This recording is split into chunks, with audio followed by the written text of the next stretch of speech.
Так, қыздар, баннерді бірінші маған тексеруге ссылкасын жібересіздер жасап болғаннан кейін. Мына файлдың ішінде, мына жерде жоғарыда share деген бар, көк оң жақ шетте тұр. Осы share'ді басасыздар.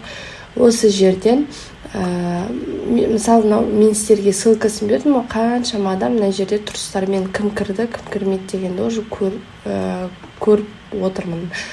Енді маған мына жерде копия линк деп ссылканы жібересіздер. Бірінші оны жібермес бұрын anyone деген жерден edit деп жібересіздер.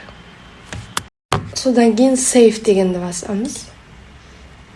Осы настройканы өзгерткеннен кейін copy link can edit деген, copy link деп жібересіздер да, маған просто WhatsApp-қа отправить етесіздер. Потом былай вставить дейсіздер, осылай ссылка түседі.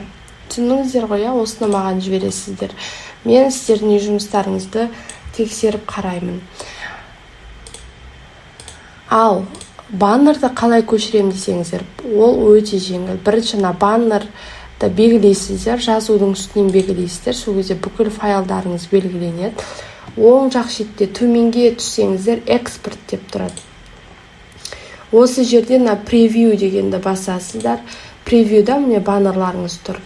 Мына жерде қандай PNG деген картинка, JPEG деген картинка, SVG деген вектор, бұны пока тимеңіздер.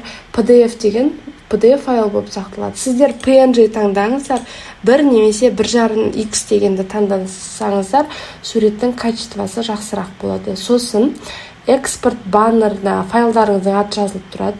Экспорт баннер деп бетіп басасыздар, ол сіздерді экспорт жасап компьютерға осылай көшіріп береді. Файлды ашасыздар.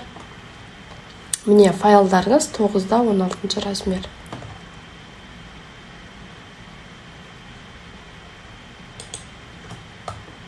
Болды.